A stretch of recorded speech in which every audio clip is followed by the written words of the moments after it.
Oh, moi, j'ai pas j'ai pas la bulle de l'église ici. Ok, là.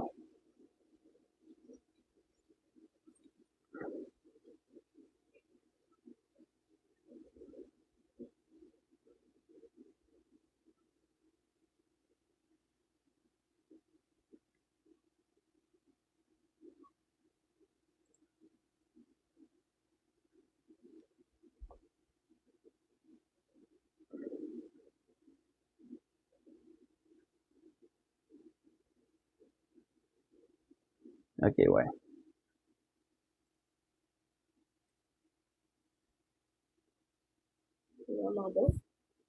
Moi, mais j'essayais de me centrer par rapport au haut, là. On le voit quand même. Bon, c'est pas grave, on touche pas à ça, là. On va pas,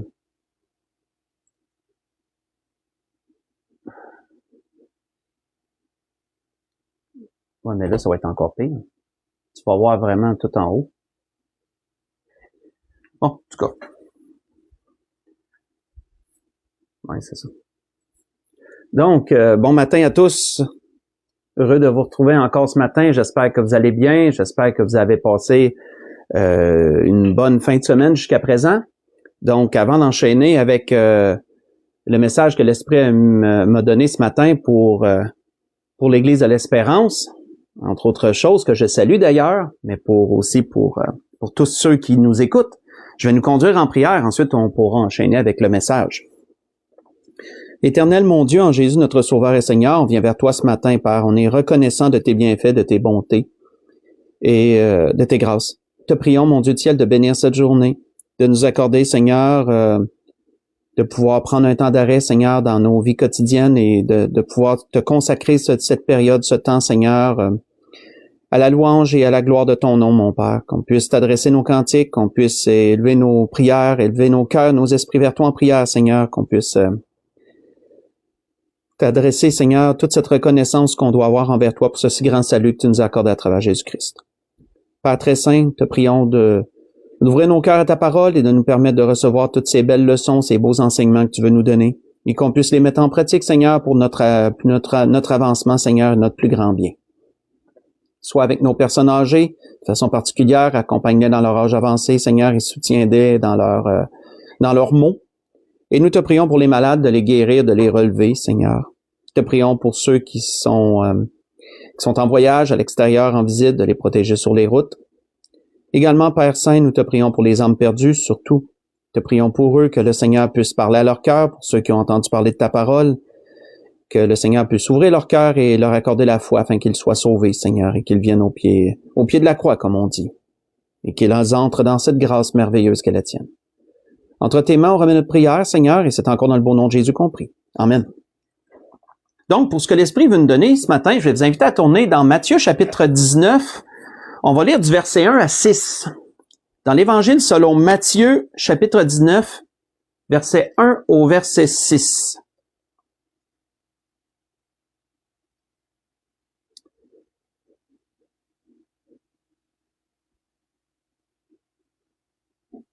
Vous savez, mercredi passé, l'Esprit nous a parlé d'unité en rapport avec l'Église. Et l'Esprit veut rester sur ce thème ce matin encore, sur celui de l'unité, mais à un autre niveau.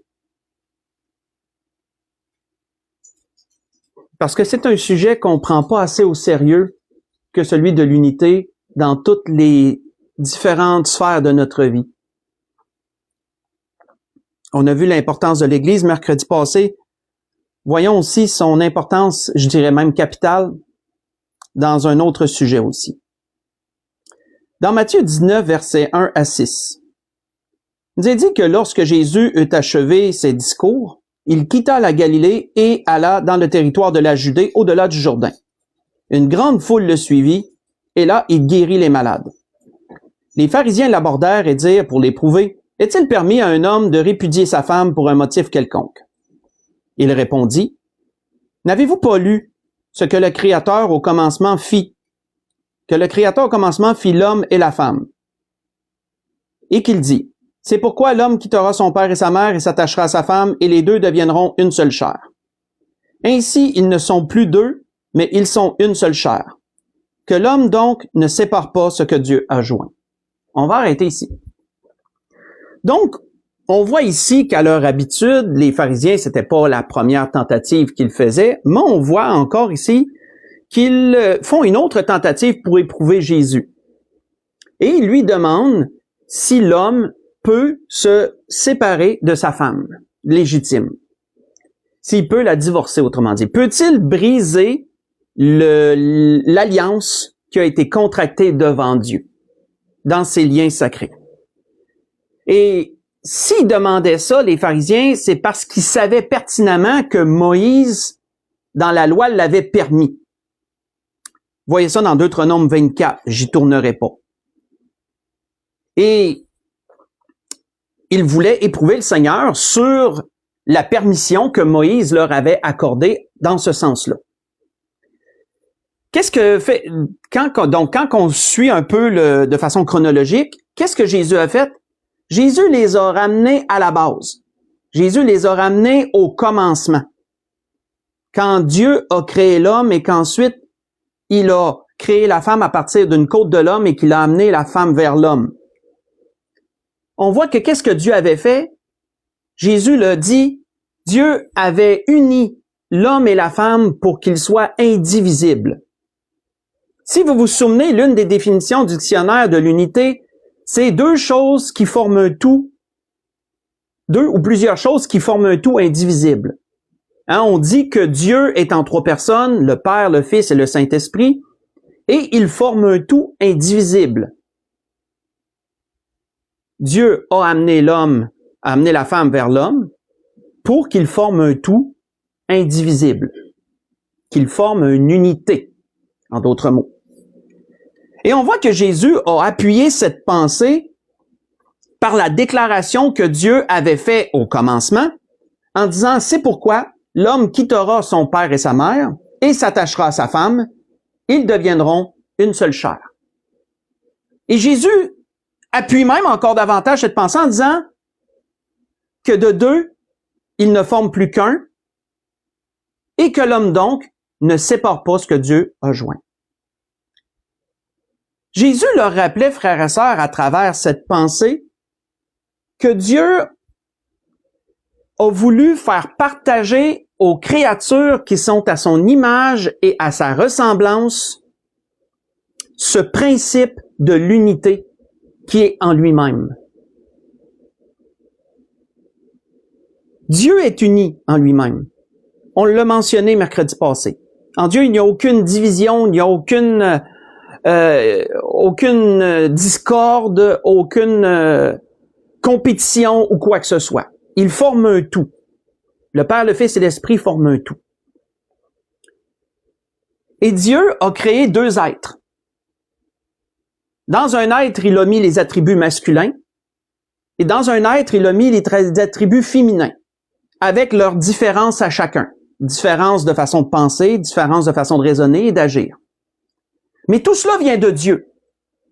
Tout cela vient de Dieu. Qu'à la base, autant les attributs masculins que féminins viennent de Dieu. Ils viennent tous du même. Mais Dieu a créé deux êtres distincts, a donné une part à chacun, et Dieu les a amenés l'un vers l'autre pour qu'ils puissent partager cette unité, pour qu'ils puissent reproduire plutôt cette unité qu'il a en lui-même. C'est grand, frères et sœurs, quand on le regarde sous cet angle-là. Et c'est ça que Jésus rappelait aux pharisiens.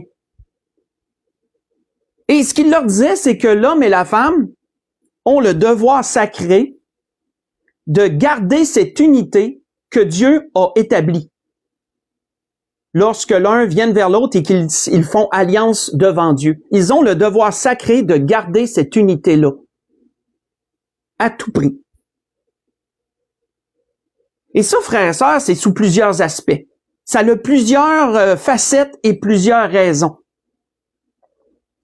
On voit qu'à la base, l'une des raisons qui nous est donnée, raison ou facette plutôt de cela qui nous est donnée, je vous invite à tourner dans la Genèse chapitre 2, on va aller voir une chose qui a été mentionnée et qui démontre l'une de ces facettes de cette unité que Dieu a voulu entre l'homme et la femme. Dans la Genèse chapitre 2, Quand on lit à partir du verset 18 au verset 24.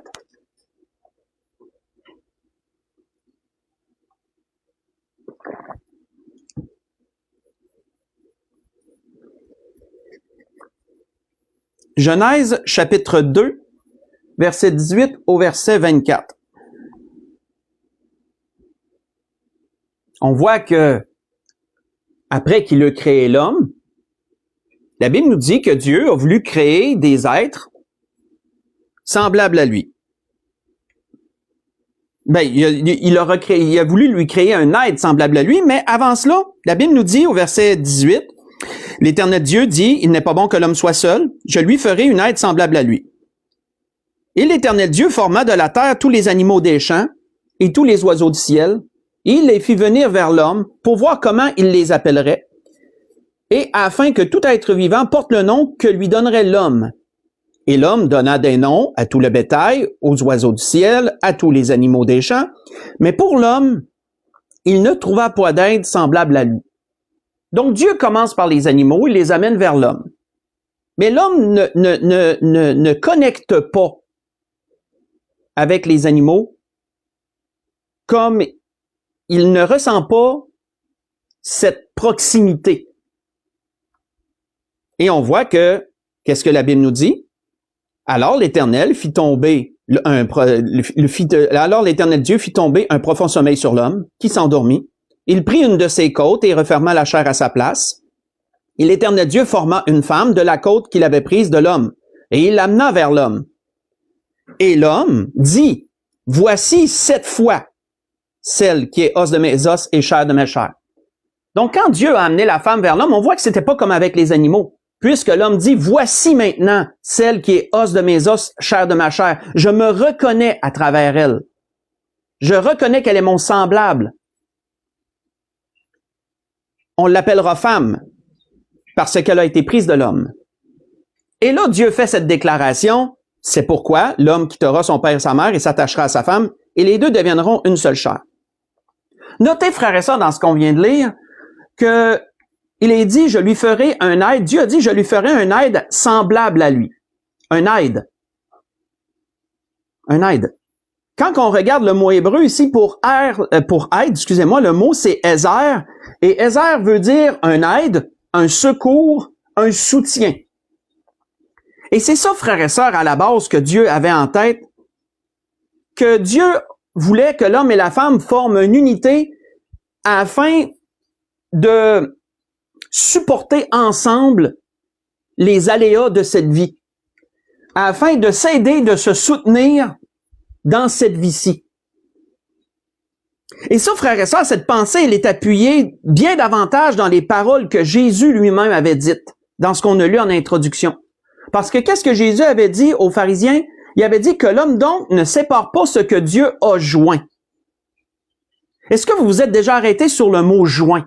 L'Esprit m'a arrêté sur ce mot et j'ai resté surpris, je l'avais pas vu comme ça. Le terme que Jésus a employé ici était une image. Quand on regarde, selon le grec, le mot joint, ça se dit, et là je vais essayer de pas massacrer le mot, suzegomi. Ouais, c'est ça. Ça se dit suzegomi, et ça veut dire quoi? Écoutez bien, ça veut dire attacher un joug à quelqu'un, mettre ensemble sous un joug, joindre ensemble pour unir. Je répète, ne séparez pas ce que Dieu a joint, dit le Seigneur, et dans le mot qu'il utilise, il y a une image. Car joindre, le terme que Jésus a utilisé, veut dire attacher un joug à quelqu'un, mettre ensemble sous un joug ou joindre ensemble pour unir. Le mot que Jésus a utilisé, frères et sœurs, ici, est l'image même de 2 bœufs qui étaient attelés ensemble pour tirer une charge à l'aide d'un joug. Pour les plus âgés d'entre vous, vous savez qu'un joug, c'est une pièce de bois qui était sculptée, qui était travaillée en fonction d'être déposée sur l'échine de 2 animaux de bas, des animaux pour tirer un chariot, une charge. C'est un genre d'attelage. On appelait ça un joug. C'est une pièce de bois qu'on mettait sur les deux. On attelait ça avec des sangles après les deux bœufs, mettons, parce que c'était couramment des bœufs qui étaient utilisés pour tirer des charges.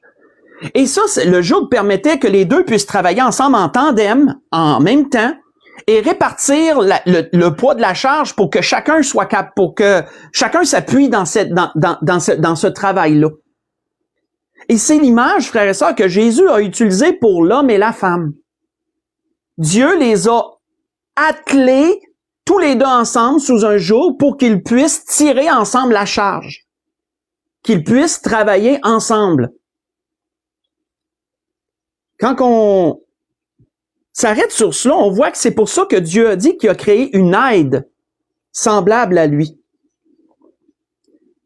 Cette pensée, frères et sœurs, on voit qu'elle est d'autant plus profonde quand on regarde ce que Salomon avait dit dans l'Ecclésiaste. Salomon appuyait cette pensée-là.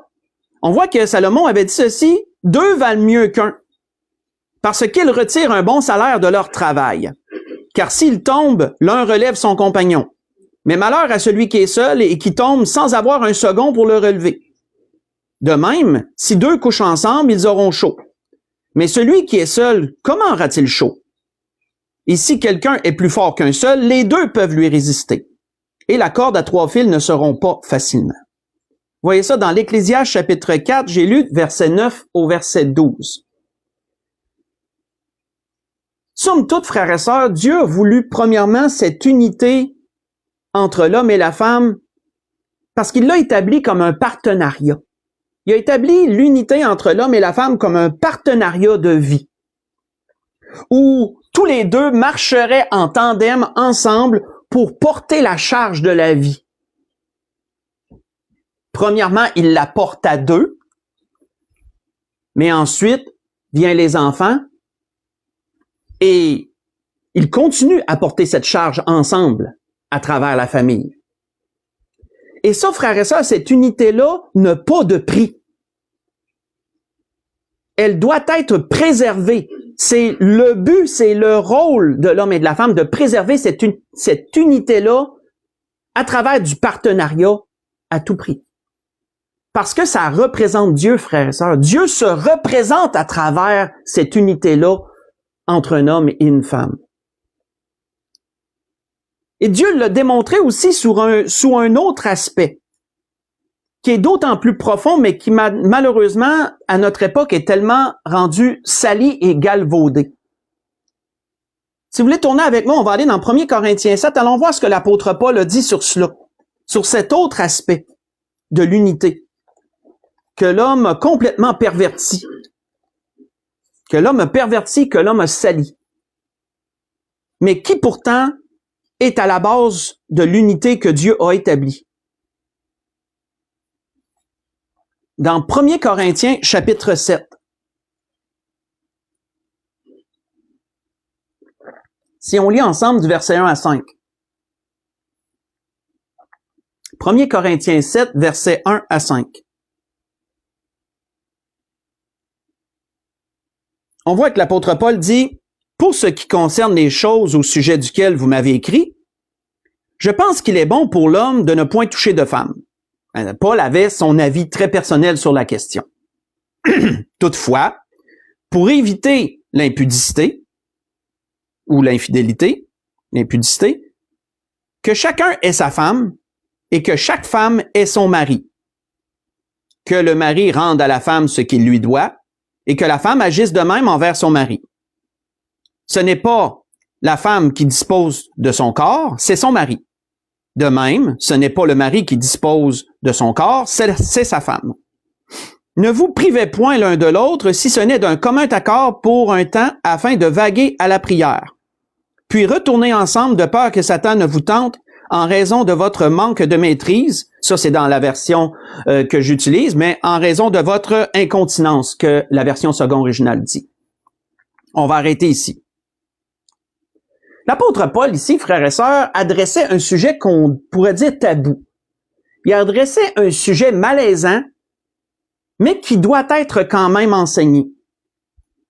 Parce que, à la base, les relations charnelles ou disons-le franchement, les relations sexuelles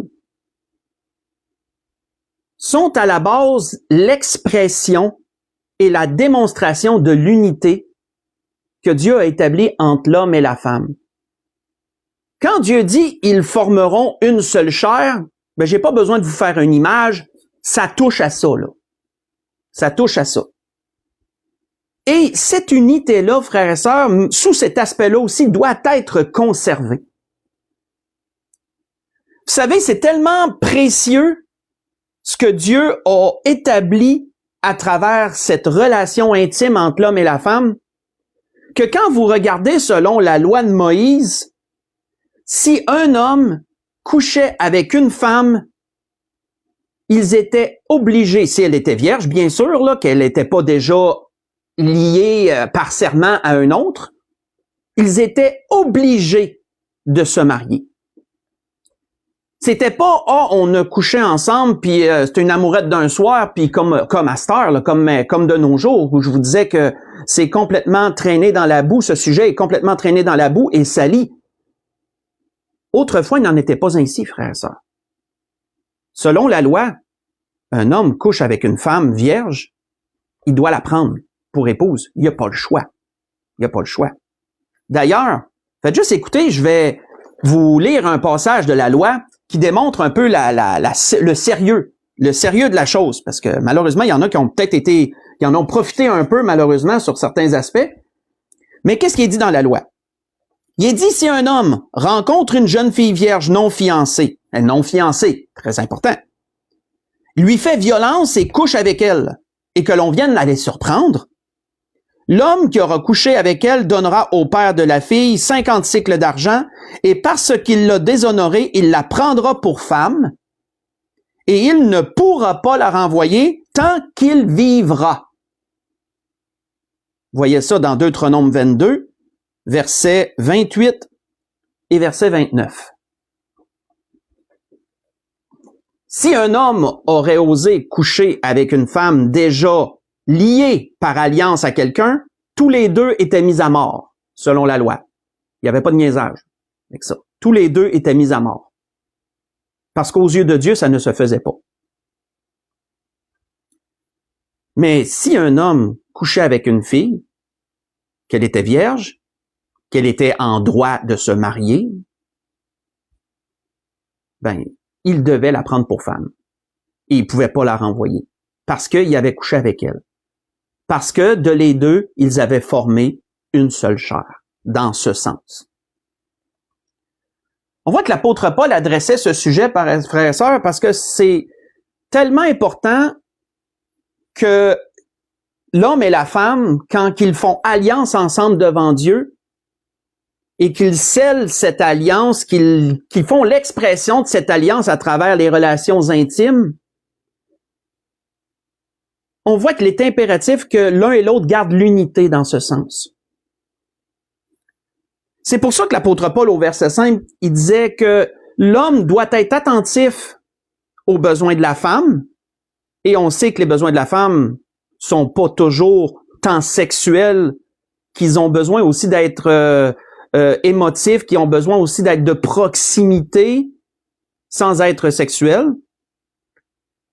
L'homme doit être attentif aux besoins de la femme et les combler dans la mesure de son possible. Et la femme doit être attentive également aux besoins de l'homme, parce qu'on sait que l'homme, lui, avec les hormones, va être beaucoup plus porté vers la chose. La femme doit aussi être attentive aux besoins de l'homme et les combler dans la mesure de son possible pour conserver dans tous les cas, une unité entre les deux, qu'il n'y ait pas de division entre les deux en ce sens. Et on voit que l'apôtre Paul appuyait d'autant plus ce point que s'ils devaient l'un et l'autre pour un temps s'abstenir de la chose, ça devait être d'un commun accord. Et c'est écrit au verset 6. Ça devait être d'un commun accord. Donc, on voit à quel point que l'unité est importante dans ce domaine-là aussi. Que les deux doivent s'entendre s'ils doivent s'abstenir de cela. Mais que l'apôtre Paul disait qu'ils reviennent ensemble rapidement, que ce soit pour un temps défini, si besoin est, que ce soit d'un commun accord et qu'ils reviennent ensemble par la suite, de peur que Satan tente l'un et l'autre par leur incontinence. Autrement dit, manque de tempérance. Mes frères et sœurs, dans cette unité merveilleuse que l'homme et la femme doivent avoir, malheur, et je le dis d'après ce que les Écritures en disent, malheur à celui qui brise l'unité dans les relations intimes. Malheur à cette personne-là. Comment pouvons-nous briser l'intimité? Comment pouvons-nous briser l'unité dans les relations intimes? Ben, si l'un a une sexualité perverse, si, admettons, l'un des deux a besoin de stimuli extérieurs à sa femme uniquement, qui a besoin de pornographie, qui a besoin de pratiquer une sexualité déviante comme la sodomie, qui aurait besoin de se faire battre pour jouir, d'être sadomasochiste ou peu importe d'autres cochonneries que les hommes ont pu développer. Si quelqu'un a besoin de ces choses-là, il ne peut pas se contenter de sa femme, c'est une sexualité perverse et ça brise l'unité. Ça brise l'unité entre les deux. L'autre façon de briser l'unité, c'est à travers l'infidélité, bien sûr que vous connaissez plus. Infidélité qui en anglais se dit fornication, les mots sont les mêmes dans la King James et la Bible Louis II, c'est fornication pour infidélité. Et quand on regarde le mot grec pour infidélité, ça se dit pornéa et on voit tout de suite qu'est-ce que ça touche. Pornéa qui veut dire pornographie, ça vient du terme, j'en avais déjà parlé de ça. Et cette infidélité-là touche toutes sortes d'actes sexuels illicites. Je donne des exemples. Dans la description de pornéa, il y a relations sexuelles en tout genre, homosexualité, lesbianisme, inceste, bestialité, adultère, ça fait toute partie de pornéa, tout ça. Si l'un des deux rompt l'alliance en ayant un acte sexuel extérieur à sa femme, que ce soit avec une autre femme, que ce soit avec toutes les autres, un autre homme ou toute autre façon, il a été infidèle et ça rompt l'alliance. Ça brise l'unité. Ça brise l'unité dans ce sujet-là. Parce que d'une part, frères et sœurs, malheur à la personne qui brise l'unité dans ce que Dieu a créé à travers ces choses. Une sexualité perverse va pervertir la sainteté de l'acte en question. Ça, les hommes sont bons pour le faire. On le voit avec toute leur invention de nos jours. Ça l'éteint les désirs chez l'autre personne parce qu'elle peut pas suivre une perversité comme ça. Ça brise l'unité.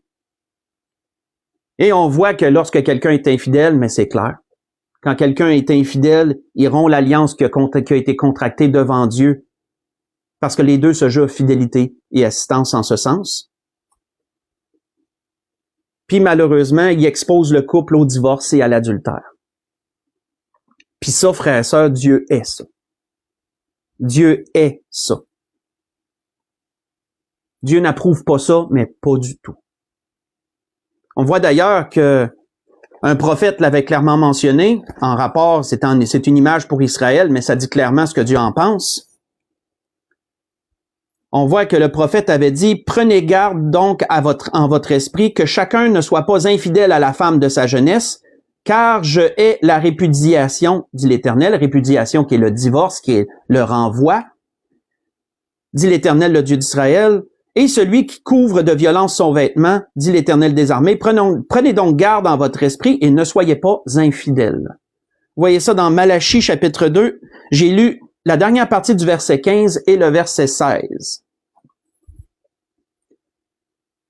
Donc, on a vu, frères et sœurs, quoi jusqu'à présent? On a vu que Dieu a amené Dieu a amené la femme vers l'homme, pour former une unité.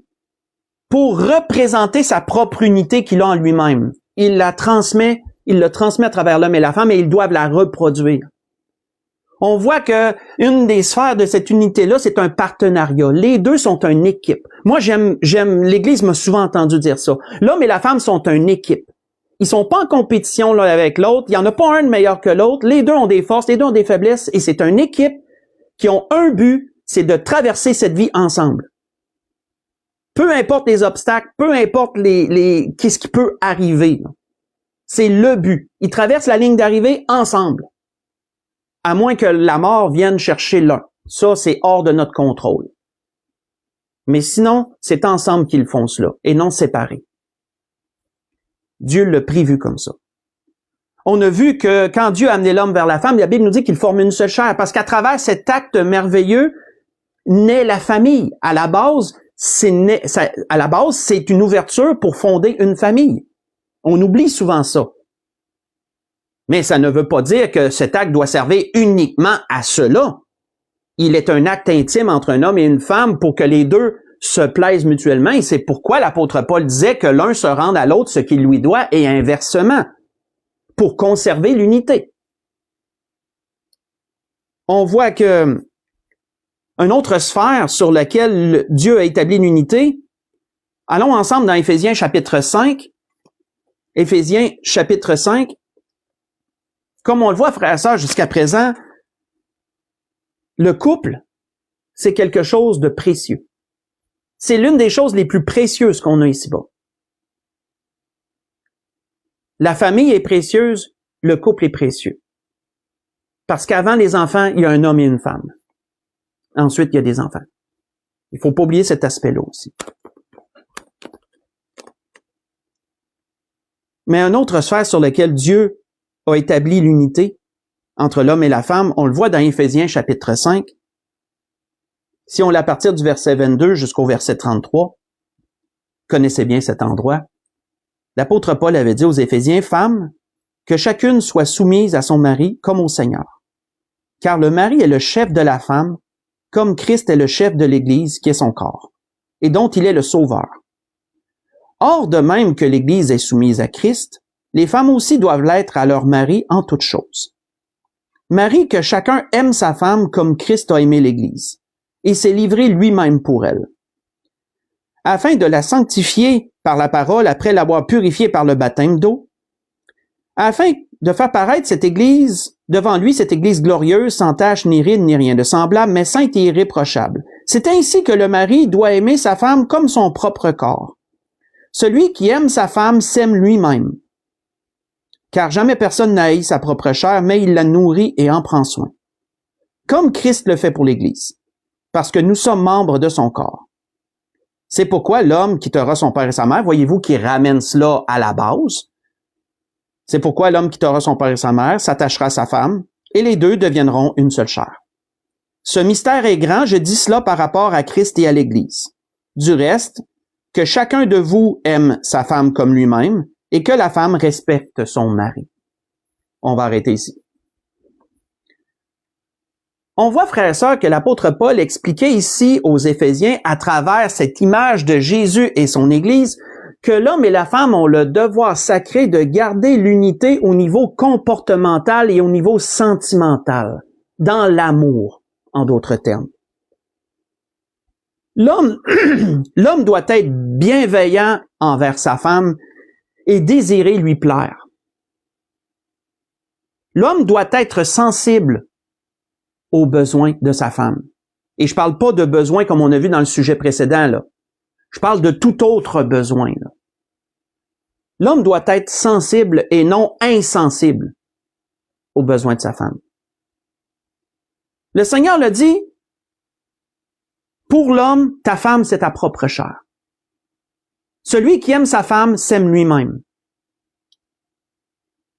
Moi, si ma chair a besoin de quelque chose, je vais la lui fournir parce que je sais que j'ai besoin d'être dans un état optimal pour fonctionner. Et parfois, j'aime me faire plaisir comme tout le monde. Ben, dans cette pensée,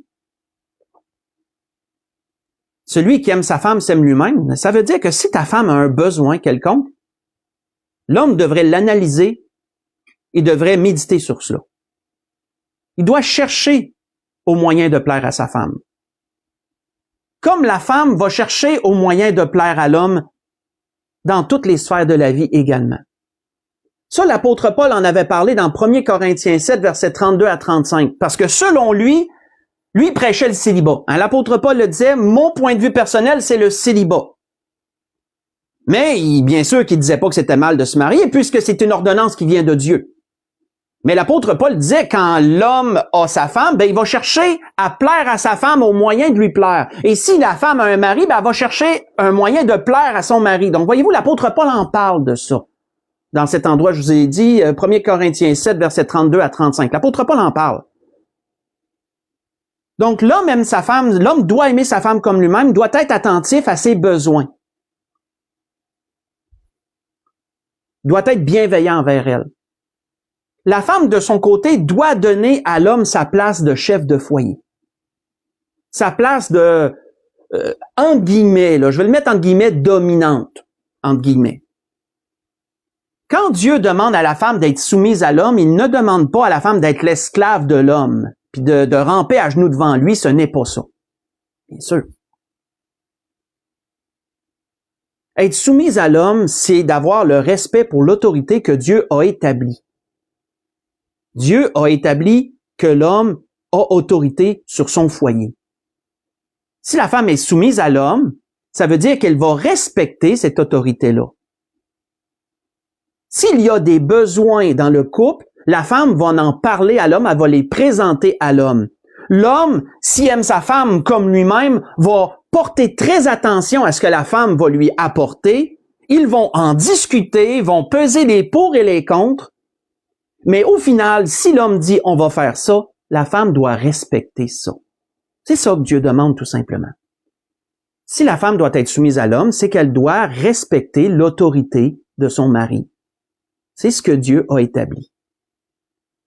Je sais que ça concorde pas avec le féminisme que les hommes enseignent de nos jours, parce que on sait que c'est le diable qui est en arrière de ça, qu'il enseigne à la femme qu'elle doit être indépendante, qu'elle est à l'égal de l'homme, elle est indépendante. Et je dis pas que la femme n'est pas égale à l'homme. C'est pas ça que je dis. D'un point de vue humain, je veux dire, la femme mérite pas de se faire moins bien traiter qu'un homme, absolument pas. Mais Dieu a prévu un rôle pour chacun et chacun doit respecter le rôle que Dieu leur a assigné.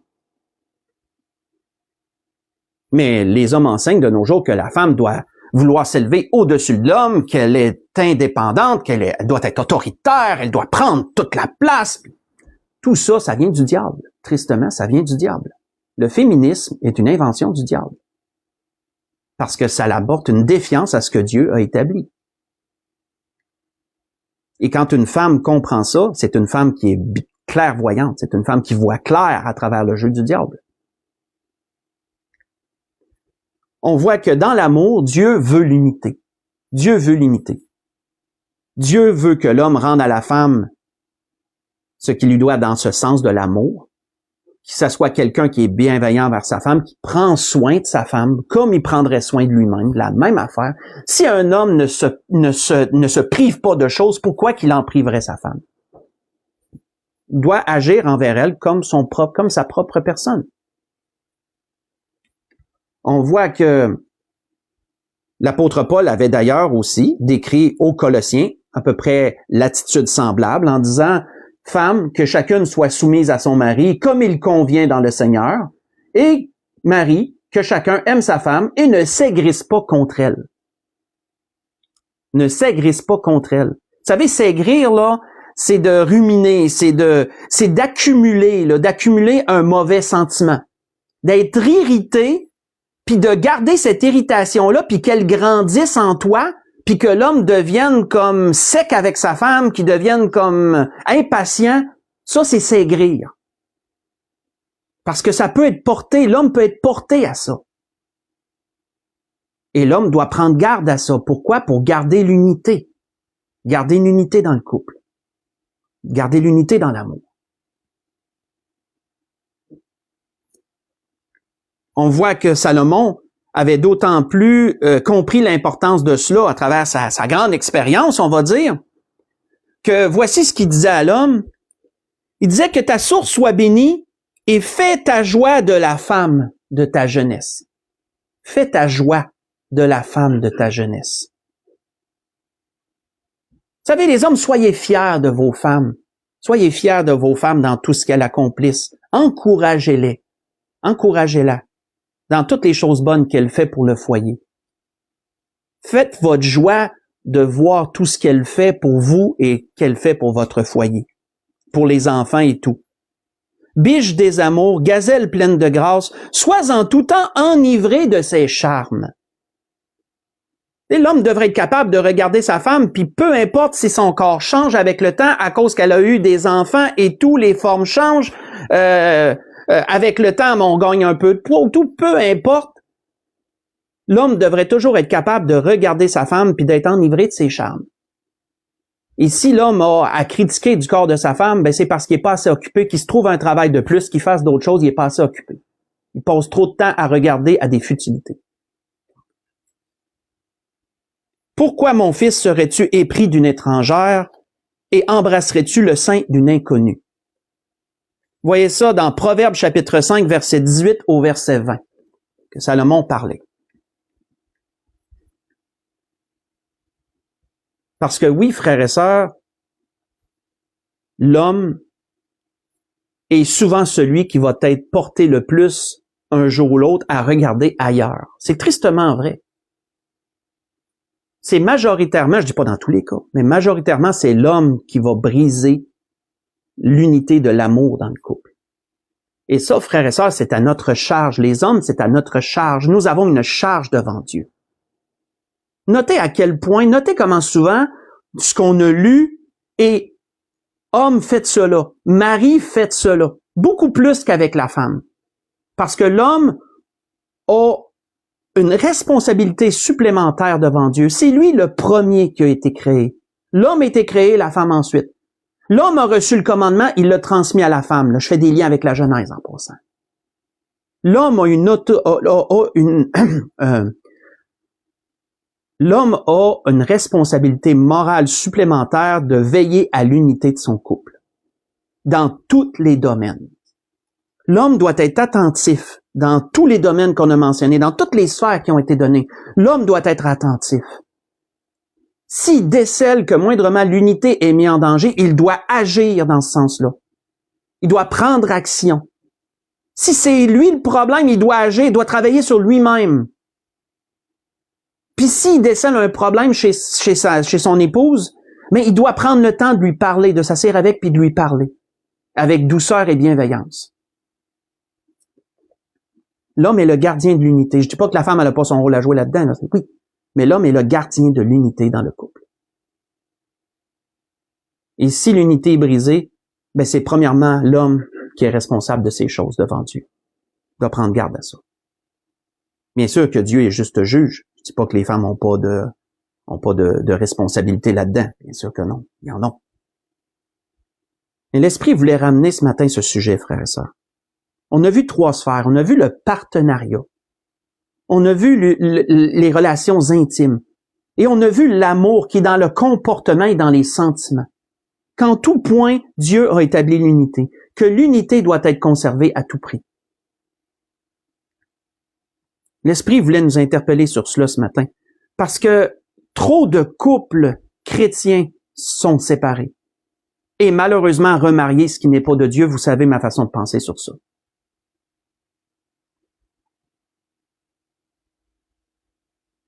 Les couples chrétiens sont attaqués, frères et sœurs. Le malin les a mis à mal. Et maintenant, dans les églises, quand on regarde, c'est malheureusement rendu n'importe quoi dans ce sens-là. Les couples doivent revenir à la base, doivent regarder à l'unité qu'ils ont et doivent la conserver à tout prix. Ne laissez personne s'immiscer entre vous, hommes et femmes, pour briser votre unité. Personne. Pas même un pasteur. Personne. Seul Dieu peut aller entre l'homme et la femme et Dieu les séparera pas. Dieu va les unir encore plus fort. Mais si un être extérieur veut essayer de briser l'unité, cette personne-là doit être tassée. C'est l'homme et la femme, c'est un tout, c'est un corps, c'est une unité, ça doit être conservé à tout prix. C'est ce que la parole nous enseigne. C'est ce que l'Esprit voulait nous rappeler ce matin à travers toutes les sphères qu'on a vues. Pour conclure, on va aller ensemble dans 1 Pierre. 1 Pierre, chapitre 3. On va conclure là ce matin. 1 Pierre, chapitre 3.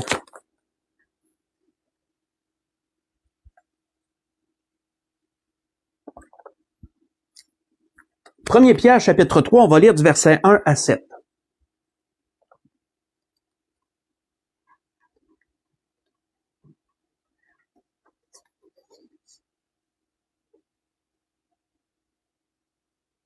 On voit que l'apôtre Pierre revient sur certains points qu'on a vus et il rajoute un point très important sur lequel l'Esprit veut conclure.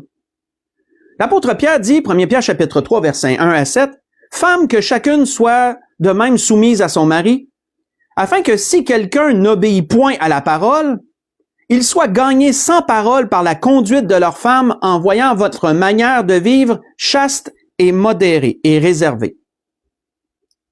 Ayez non cette parure extérieure qui consiste dans les cheveux tressés, les ornements d'or ou les habits qu'on revêt, mais la parure intérieure est cachée dans le cœur, la pureté incorruptible d'un esprit doux et paisible qui est d'un grand prix devant Dieu. » On va faire une pause ici, frères et sœurs, parce qu'il y a des questions qu'on m'a déjà posées et j'aime bien les relever et les remettre en avant-plan lorsque le sujet vient.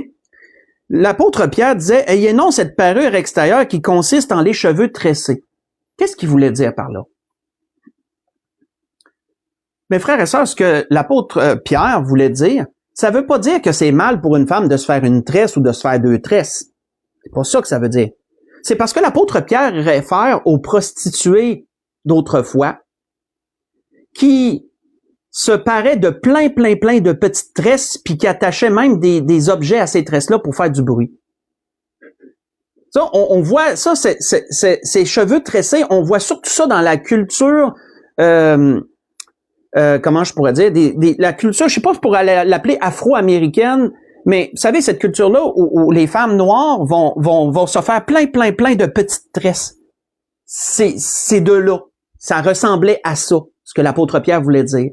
C'est dans leur culture, probablement qu'ils ne sont pas au courant de ce que la Bible dit sur ça, mais c'est dans ce sens que l'apôtre Pierre le disait, parce que c'est autrefois les prostituées se paraient comme ça.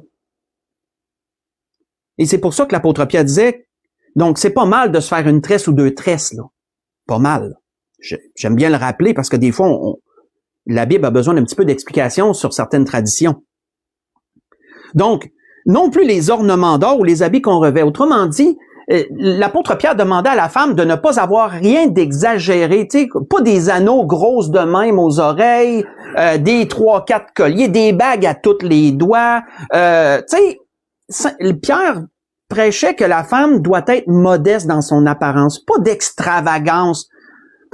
C'est pas mal un petit maquillage simple, mais pas rien de gros rouge à lèvres puis de grosses affaires, puis tu sais que ça ressort que c'est comme pétant là de OK, tu sais non, pas d'extravagance. Pas de linge décolleté ou qui affiche clairement les formes. Non, la modestie, que la femme se réserve pour son mari dans son exhibition, on va dire ça comme ça. Les robes longues, pas les jupes à fourche, on va dire, pas de gilet décolleté. La femme doit se conserver modeste. Elle se conserve pour son mari, elle a cette parure extérieure-là. Et qu'est-ce que l'apôtre Pierre dit? L'apôtre Pierre dit, si on continue au verset 5, « Ainsi se paraient autrefois les saintes femmes qui espéraient en Dieu, soumises à leur mari, comme Sarah, qui obéissait à Abraham et l'appelait son Seigneur. C'est d'elle que vous êtes devenues les filles, en faisant ce qui est bien, sans vous laisser troubler par aucune crainte. » On voit, frères et sœurs, que cette parure-là que l'apôtre Pierre prêchait pour la femme, elle est d'un grand prix devant Dieu. Elle est d'un grand prix devant Dieu. Marie, est-il dit au verset 7, montrez à votre tour de la sagesse dans vos rapports avec votre femme, comme un sexe plus faible. Ça, frères et sœurs, il y aurait tellement pour l'homme à méditer juste dans ce verset-là. Montrez de la sagesse dans vos rapports avec votre femme. Pourquoi? Parce que les hommes sont les gardiens de l'unité dans le couple. Montrer de la sagesse, là, ça veut dire que t'es pas prompt, t'es pas irréfléchi, t'es pas impulsif envers ta femme. Tu vas prendre le temps de l'écouter. Tu vas prendre le temps de prendre ses idées, d'analyser ce qu'elle a à dire. Tu vas montrer de la sagesse dans le rapport avec ta femme. Si ta femme est indisposée pour des relations intimes, ben l'homme va être sage.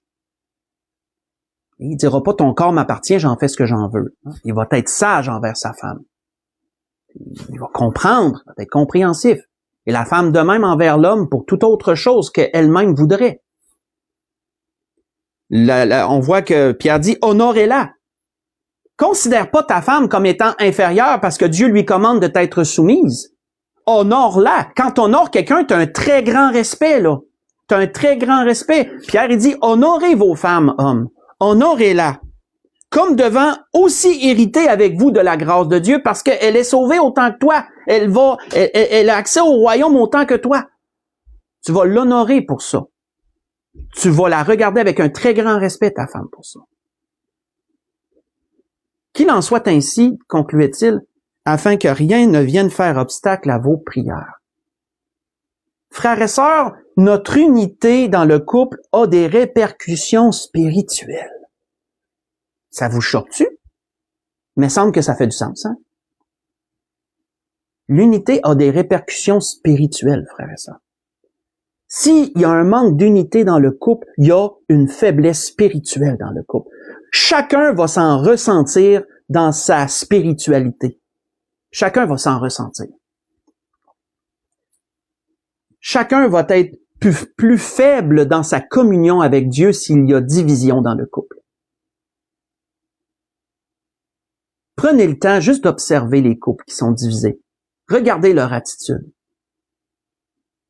Et vous allez voir que ce fait est véridique. S'il y a division dans le couple, il y a un affaiblissement spirituel, il y a un affaiblissement dans la communion avec Dieu. Et il y a des obstacles au niveau spirituel dans nos prières. Pourquoi? Parce que le Seigneur dit que lorsque deux personnes vont s'accorder ici-bas pour demander une même chose, elle leur sera donnée, peu importe la chose qu'ils demandent. Ça, vous voyez ça dans Matthieu 18, verset 19. Imaginez un couple uni. Comment c'est puissant. Non seulement il reproduit l'unité que Dieu a établie, mais en plus de ça, cette unité-là procure une puissance. Vous faites le lien avec l'Église, c'est la même chose. Hein? Qu'est-ce qui a été dit mercredi passé? Si l'Église est en unité, elle a une puissance devant Dieu. Son unité procure une puissance parce qu'elle représente Dieu. Et la pleine action du Saint-Esprit se fait ressentir à travers l'Église. Mais à la base de l'Église, il y a des couples, frères et sœurs. L'Église est constituée de couples et de personnes seules aussi pour les raisons que chacun a. Mais à la base, il y a des familles, il y a des couples dans l'Église. Lorsque les couples sont unis, cette unité-là est amenée dans l'Église et l'Église en est renforcée. Donc, frères et sœurs, la grâce que je nous souhaite à tous, à travers ces choses, combien, frères et sœurs, est-il important de considérer ce sujet de l'unité? Et surtout de le garder. Et surtout que les hommes se souviennent qu'on peut pas mettre la faute sur la femme pour l'unité dans le couple. Hein, comme au commencement, quand l'homme a dit, c'est ta faute de la femme, c'est elle qui est venue m'amener le fruit, puis j'en ai mangé. Non. Dieu n'accepte pas ça. L'homme est le gardien de l'unité dans le couple. L'homme a un rôle et a une responsabilité plus grande en ce sens que la femme. Il doit prendre son rôle à cœur et il doit garder l'unité à tout prix dans son couple. C'était ce que l'Esprit voulait nous rappeler ce matin dans toutes ces choses. Donc, je voudrais vous souhaiter à tous et à toutes un bon restant de journée, une bonne semaine, que le Seigneur vous bénisse et qu'il vous dirige en toutes choses dans tous vos besoins. Bonne journée tout le monde, soyez bénis.